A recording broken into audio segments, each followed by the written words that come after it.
और आइए शुरू करते हैं न्यूज पथ पर सफर। सबसे पहले आपको दिखाते हैं ऐसी तस्वीरें जिनका जिक्र सरे रहा है। ये तस्वीरें सुर्खियों में भी है और सोशल मीडिया पर भी है। इनसे आपका बाखबर होना बेहद जरूरी है क्योंकि चौराहे पर इन्हीं की चर्चा है। चर्चा बैंक में घुसे सांड की भी हो रही है। यूपी के उन्नाव में एक बैंक में सांड घुस गए। ये मामला शाहगंज में स्टेट बैंक ऑफ इंडिया की ब्रांच का है। इस घटना से जुड़ा एक वीडियो भी सोशल मीडिया पर वायरल हो गया। इसमें ये सांड बैंक के अंदर घूमता नजर आया, जबकि सुरक्षा कर्मियों से भगाते दिखाई दिए। यूपी के आजमगढ़ में कुछ लोगों को कारों से स्टंट करने और हूटर बजाना महंगा पड़ गया। पुलिस ने इस मामले में कार्रवाई शुरू कर दी। दरअसल कुछ वीडियो सोशल मीडिया पर वायरल हुए थे जिसमें कुछ रईस जाते अपनी महंगी कारों का काफिला बनाते हुए दबदबा दिखाने की कोशिश कर रहे थे। इस दौरान कुछ लोग उनकी कारों से बाहर लटकते भी दिखे। वो ठीक वैसे ही कारों के किनारे पर खड़े थे जैसे बाउंसर खड़े होते हैं। ऐसे में लोग सवाल उठा रहे हैं कि क्या वो अपना वीआईपी कल्चर दिखाते हुए दबदबा बनाने की कोशिश कर रहे थे। अब पुलिस ने इन गाड़ियों को जल्द सीज कर कार्रवाई करने की बात कही है। मध्य प्रदेश में पन्ना की एक दुकान में कुछ आलुओं को पैरों से रौंदने का मामला सामने आया। दावा है कि ये वीडियो यहीं की एक मशहूर दुकान का है जिसमें समोसे बनाए जा रहे थे। इसी दौरान किसी ने ये वीडियो शूट कर लिया और सोशल मीडिया पर वायरल कर दिया। ऐसे में खाद्य विभाग की एक टीम ने वहां से सैंपल लिए और कार्रवाई शुरू कर दी। हरियाणा के गुरुग्राम में भी कुछ कारों से स्टंट का मामला सामने आया। इसमें कुछ युवकों पर चलती कार की छत से बाहर निकलकर शराब पीने का आरोप लगा। पुलिस ने ये वीडियो वायरल होने के बाद केस दर्ज कर लिया। अमृतसर के श्री हरमंदिर साहिब ने मोस्ट विजिटेड प्लेस का रिकॉर्ड बनाया। इसके लिए एक्सक्लूसिव वर्ल्ड रिकॉर्ड नाम की संस्था ने एक सर्टिफिकेट भी दिया। बताया गया कि यहाँ पर रोजाना 1 लाख से ज्यादा श्रद्धालु पहुंचते हैं। इस दौरान कोई भी किसी भी धर्म और जाति का हो उसके साथ भेदभाव नहीं होता। जिंदगी का सफर सुहाना हो इसके लिए सावधान रहना जरूरी है। रोजमर्रा की आपाधापी में कुछ देर बैठकर सोचना समझना भी जरूरी है कि आपके आसपास क्या हो रहा है और जो कुछ हो रहा है उससे हमारी जिंदगी, हमारा परिवार कैसे प्रभावित हो सकता है। इसलिए हॉर्न बजाकर बाखबर करने वाली खबर जरूरी होती है। और आज की ये खबर बोतल बंद पानी में मौजूद जहर से जुड़ी हुई है। ये जहर प्लास्टिक के लाखों बारीक टुकड़ों की शक्ल में है। अमेरिका की कोलंबिया यूनिवर्सिटी की नई स्टडी में दावा किया गया है कि पानी की सफाई करने और बोतल में उसे भरने के दौरान प्लास्टिक के बारीक कण पानी में शामिल हो जाते हैं। चिंता इस बात की है कि ऐसे कणों से सेहत पर बुरा असर पड़ सकता है। इसलिए बोतल बंद पानी के इस्तेमाल में सावधानी जरूरी है। हॉर्न बजाना भी जरूरी है।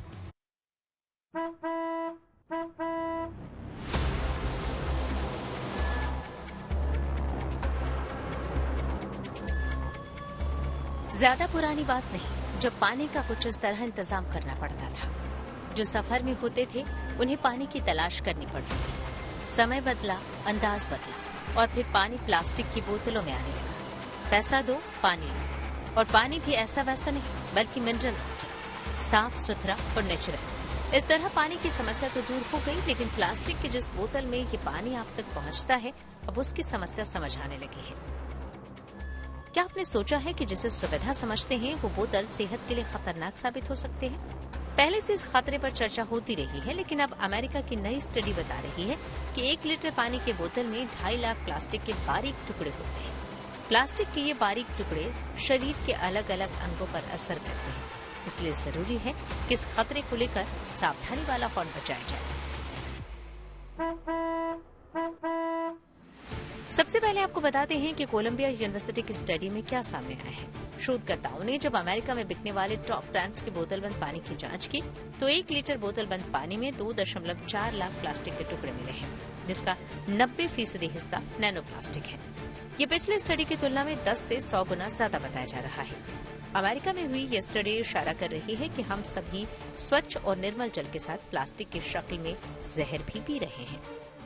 भले ही इसका हमें एहसास नहीं, भले ही इसका असर तुरंत दिखाई नहीं देता, लेकिन कभी न कभी इसका खामियाजा उठाना पड़ सकता है।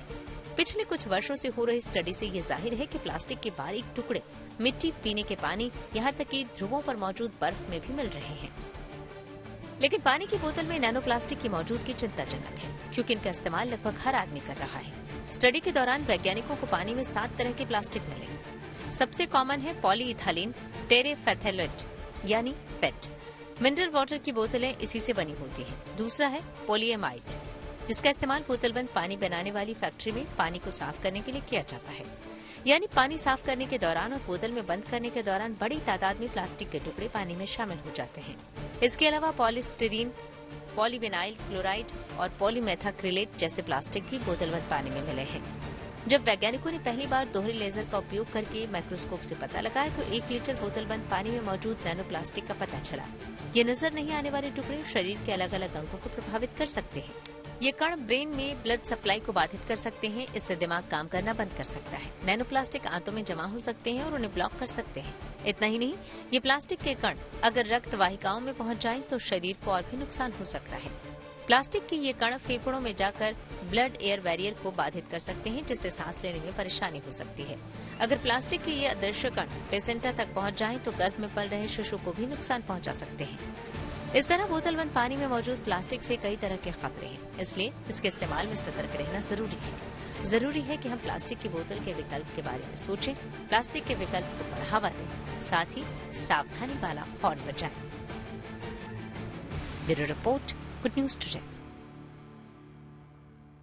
बोतलबंद पानी में प्लास्टिक के बारीक और नजर नहीं आने वाले ये कण हमारे शरीर पर क्या असर डाल सकते हैं, सेहत को कैसे प्रभावित कर सकते हैं, बता रहे हैं डॉक्टर मनोज गुप्ता।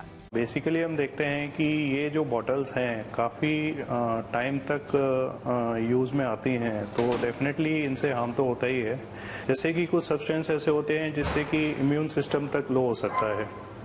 कुछ प्रोडक्ट ऐसे होते हैं जो कि जिसको हम बोलते हैं थैलेटेड सब्सटेंस ऐसे होते हैं जो कि लिवर पर इफेक्ट डालते हैं, जिसमें लॉन्ग टर्म में लिवर पर कैंसर तक हो सकता है। स्पर्म काउंट को लो करते हैं ये सब्सटेंसेस। कुछ अगर मैं सब्सटेंसेस की बात करूं जिसको बोलते हैं हम BPA, बाइफिनाइल ए, इससे कई लोगों को लॉन्ग टर्म में डायबिटीज हो सकती है, ओबेसिटी हो सकती है।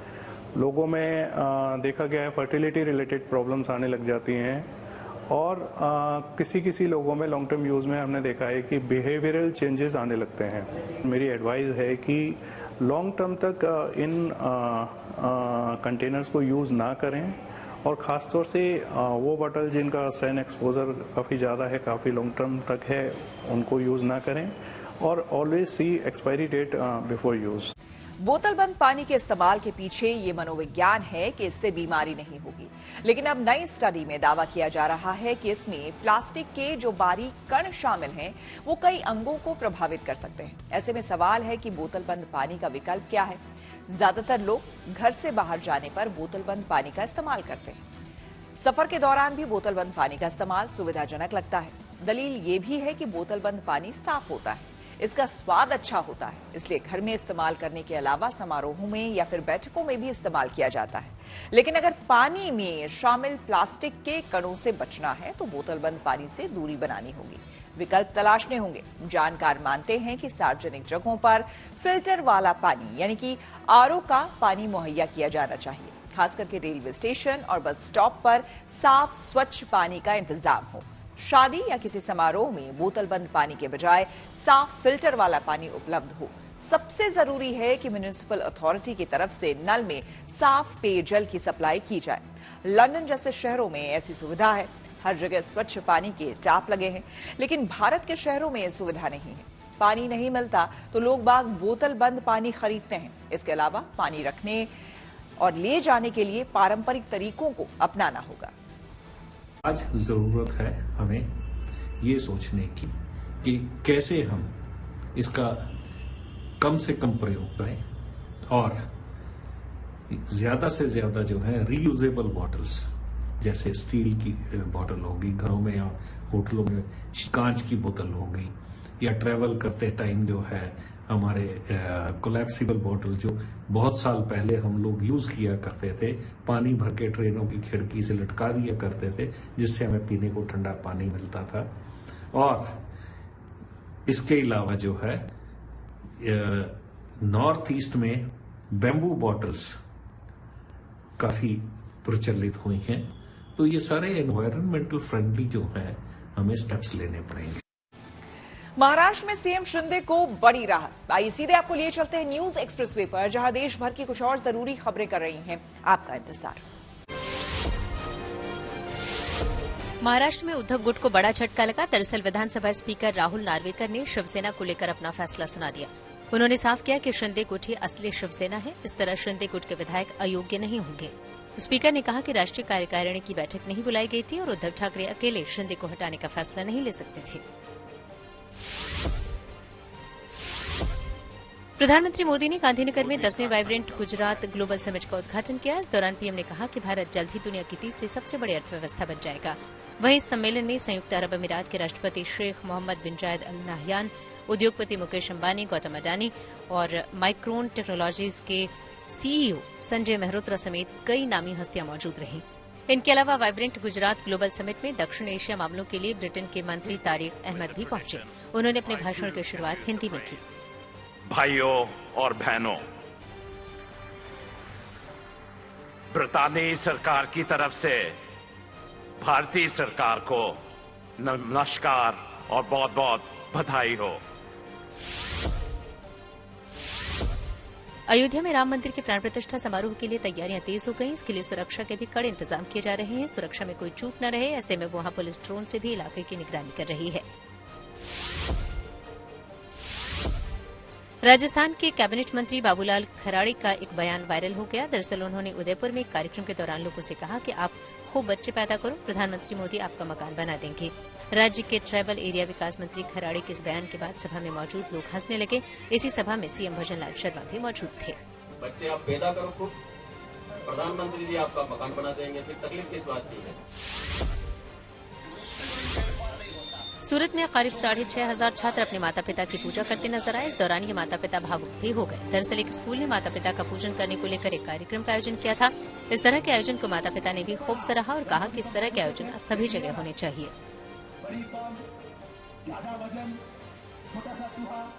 खबरों के एक्सप्रेसवे से आगे रुक करते हैं सियासी ढाबे का, जहां आज की सबसे दिलचस्प खबर मौजूद है। कई दिनों की कश्मकश के बाद कांग्रेस ने आखिरकार प्राण प्रतिष्ठा का निमंत्रण ठुकरा दिया। आरोप लगाया कि मंदिर के नाम पर सियासत हो रही है, लेकिन खुद कांग्रेस के अंदर इसे लेकर नाराजगी है। गुजरात कांग्रेस के पूर्व अध्यक्ष अर्जुन मोढवाडिया जैसे नेता पार्टी के फैसले पर खुलकर सवाल उठाने लगे हैं। ऐसे में बीजेपी का हमलावर होना तो लाजमी है। कुल मिलाकर प्राण प्रतिष्ठा समारोह को लेकर सियासी घमासान होना तय है। भगवान तो सबके लिए है, उसमें कोई हैरानी की बात नहीं है। हलफनामे में सुप्रीम कोर्ट के सामने कांग्रेस यूपीए सरकार ने कहा भगवान श्री राम तो काल्पनिक है। ये भारतीय जनता पार्टी भगवान राम का राजनीतिकीकरण कर रही है और नग्न तांडव हो रहा है। ये सत्य नहीं है कि कांग्रेस ने वहाँ भगवान राम का मंदिर न बने इसके लिए बड़े बड़े वकील खड़े किए। किसी को नहीं जाना चाहिए, ये आरएसएस बीजेपी का कार्यक्रम है। देश को 22 जनवरी का इंतजार है, जब अयोध्या में राम आएंगे।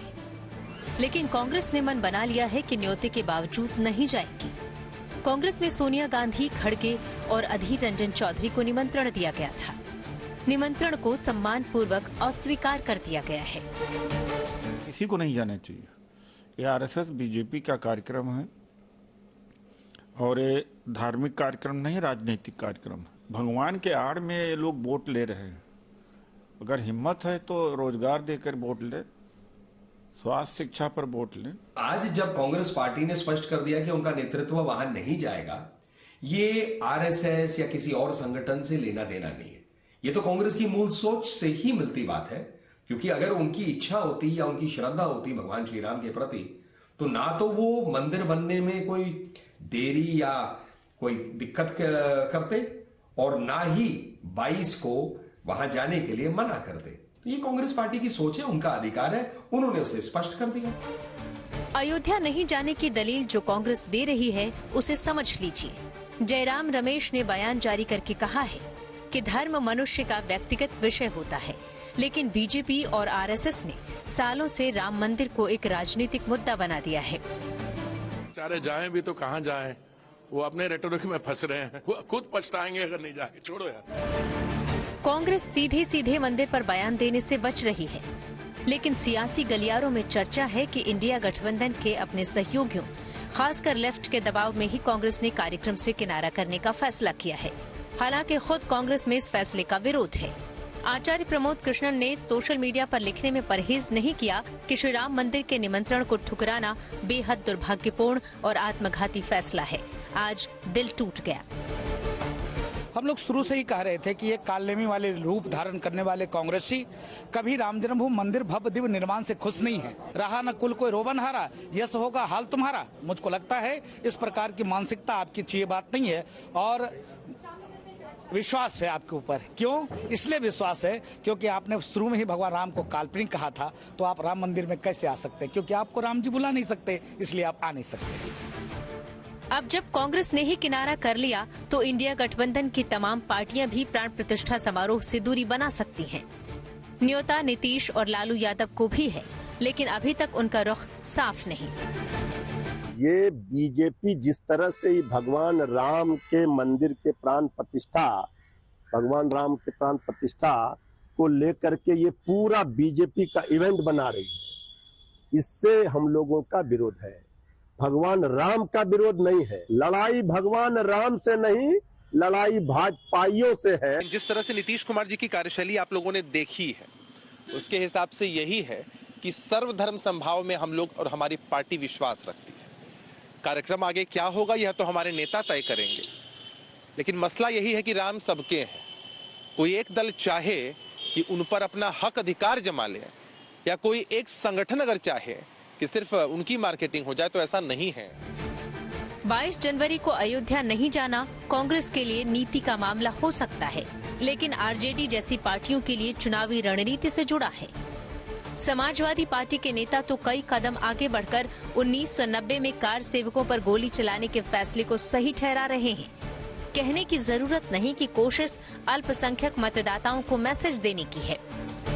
जिसमें अयोध्या में राम मंदिर पर घटना घटी थी, वहां पर बिना किसी न्यायपालिका के निर्देश के, बिना किसी प्रशासनिक आदेश के बड़े पैमाने पर अराजक तत्वों ने जो तोड़फोड़ की थी, तत्कालीन सरकार ने संविधान की रक्षा के लिए, कानून की रक्षा के लिए, अमन चैन का कायम रखने के लिए उस समय जो गोली चलवाई थी, वह सरकार का अपना कर्तव्य था। सरकार ने अपना कर्तव्य निभाया था। समाजवादी पार्टी में जब से उन्होंने सनातन के खिलाफ बयानबाजी शुरू की है, उसके बाद ही तो उन्हें अखिलेश जी ने राष्ट्रीय महासचिव बनाने का काम किया।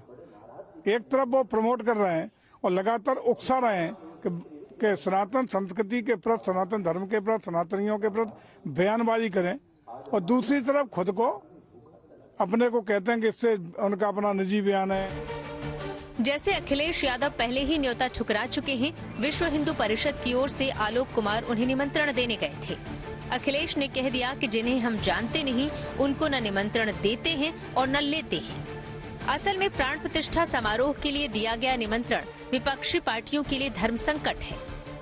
अगर जाते हैं तो चुनावी रणनीति के हिसाब से कमजोर दिखेंगे, नहीं जाते तो बीजेपी मंदिर विरोधी बताकर पूरी ताकत से घेरेगी। फिलहाल कांग्रेस ने नहीं जाने का स्टैंड ले लिया है।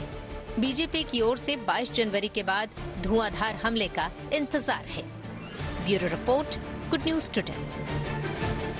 न्यूज पथ पर आगे है धन बाजार, जहां शेयर बाजार से लेकर कारोबार तक की सभी अहम खबरें होती हैं और इसका सीधा रिश्ता आपकी आमदनी आपकी जेब से होता है। तो तेज रफ्तार खबरों के बीच ये जरूरी खबरें छूट ना जाए, इसलिए सीधे आपको लिए चलते हैं धन बाजार।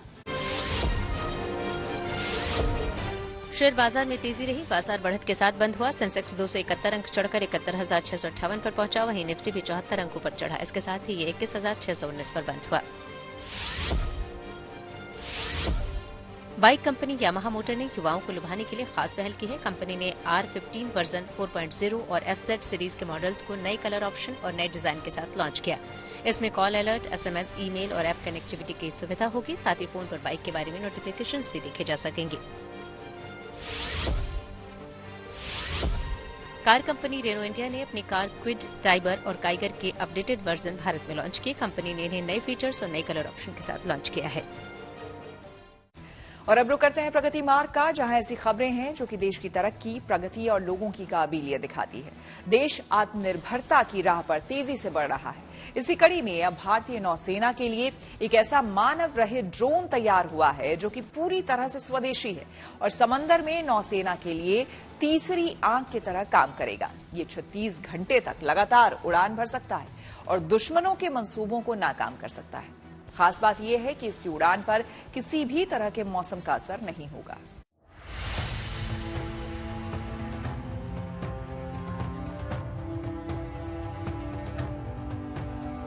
ये है मानव रहित ड्रोन दृष्टि 10, जो सेना की नई ताकत बनने जा रहा है। चाहे समंदर में दुश्मनों की चाल को नाकाम करना हो या फिर सरहद पर निगरानी, यह खास ड्रोन सेना के लिए मजबूत सुरक्षा घेरा बनेगा। दृष्टि 10 समंदर में दुश्मनों पर पैनी नजर रखेगा। खास बात यह है कि तमाम खूबियों और नई तकनीक से लैस ये ड्रोन पूरी तरह से स्वदेशी है। इसे देसी company Adani defence and aerospace ने तैयार किया है।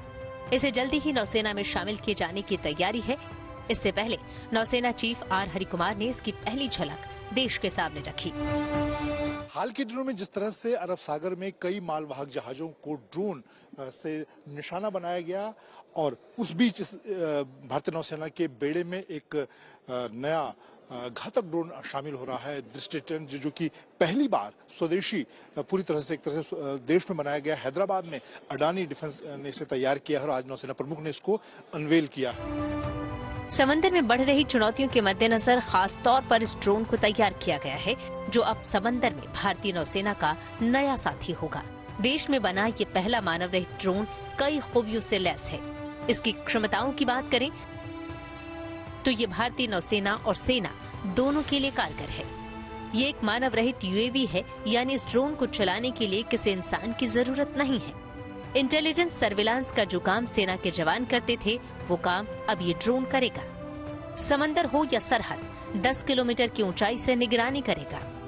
इंजन या पेलोड बदलना हो तो 45 मिनट के भीतर लैंड करके वापस उड़ान भरने में सक्षम है। ये 36 घंटे तक लगातार उड़ान भर सकता है। 450 किलोग्राम तक का पेलोड लेकर उड़ान भर सकता है।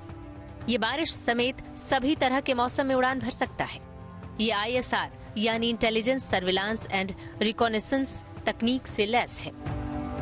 आज आपको 450 किलो का पेलोड चाहिए, आपको 36 घंटे का एंड्योरेंस चाहिए, आपको 10 किलोमीटर की हाइट से पूरा निगरानी करना है और within 45 minutes you can land and again take off this bird in case you have to change the engine or change the payload.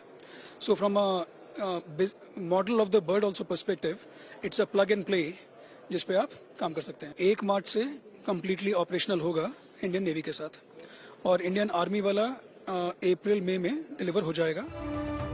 सेना के लिए बनाया गया यह खास ड्रोन मार्च तक ऑपरेशन के लिए तैयार होगा।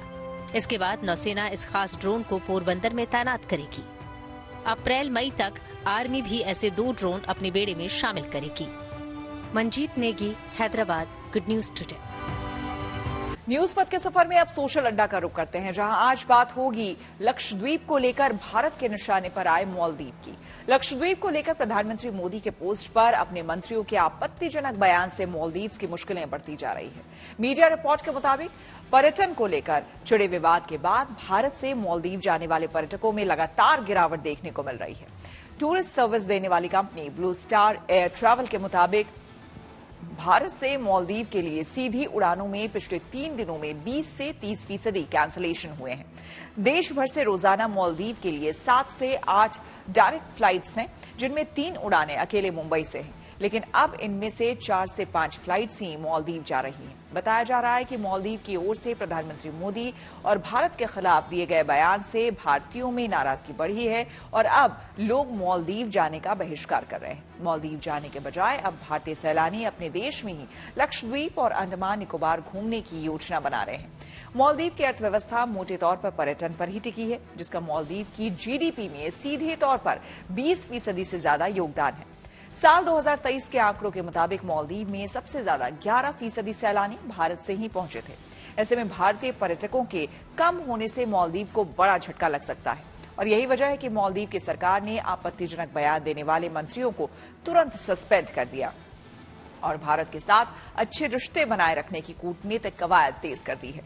मालदीव को भारत की नाराजगी ऐसे समय में झेलनी पड़ रही है जब मालदीव में जनवरी से अप्रैल तक टूरिस्ट सीजन रहता है और वहां सबसे ज्यादा भारतीय घूमने जाते हैं। मालदीव के खिलाफ भारत में बड़ी नाराजगी को लेकर लक्षद्वीप में हमारी सहयोगी शिबिमोई ने कुछ सैलानियों से बात की और उनकी राय जानी। हम इस वक्त अगाती आइलैंड्स में हूँ, लक्षद्वीप में, और हमारे साथ कुछ टूरिस्ट है। मैम, कहिए, आप पहली बार आ रहे हो क्या लक्षद्वीप? हाँ, हम लोग फर्स्ट टाइम आ रहे हैं लक्षद्वीप। एक्चुअली मेरे बेटी का बर्थडे सेलिब्रेट करने हम लोग कॉर्डिलिया क्रूजेस से यहाँ पे आए हैं।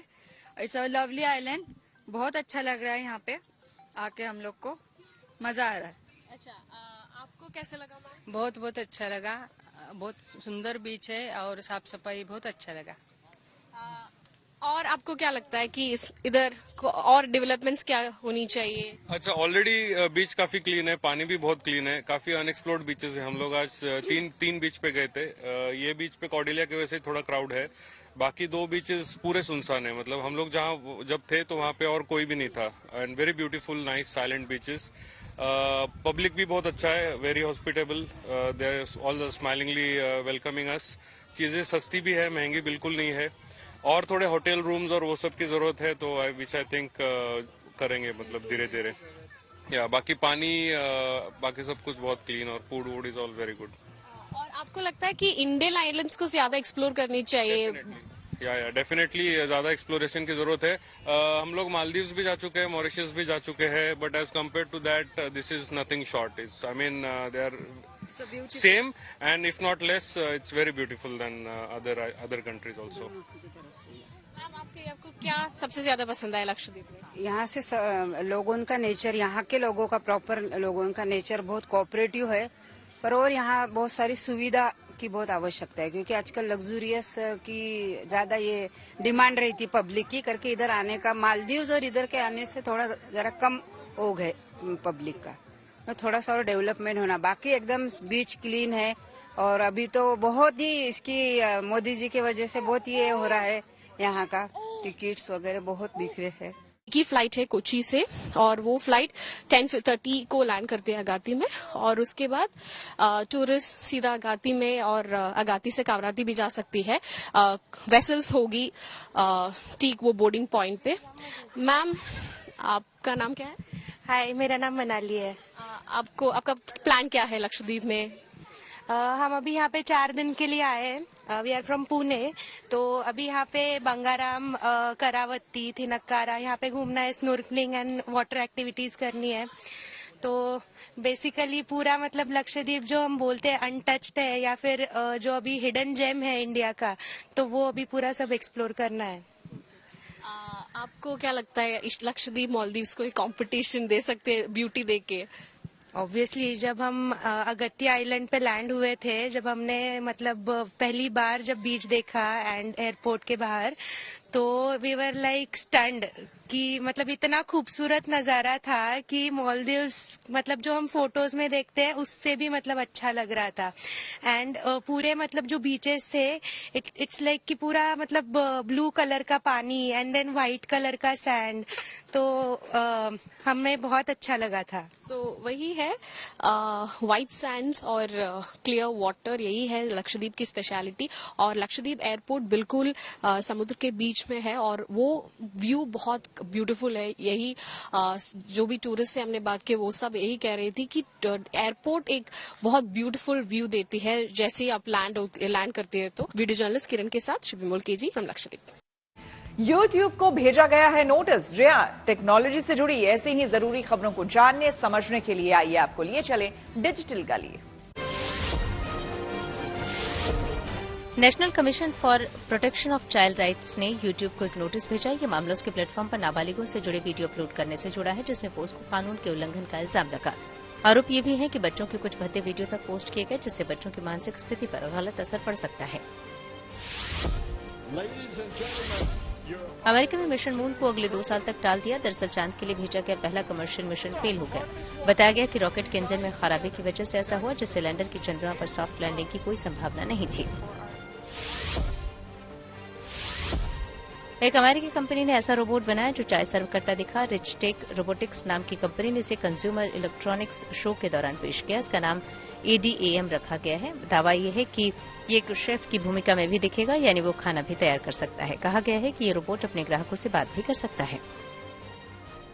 इसी के साथ न्यूज पक में मेरे यानी कि श्वेता झा के साथ फिलहाल इतना ही। देश दुनिया की तमाम पॉजिटिव खबरों के लिए आप देखते रहिए गुड न्यूज टुडे।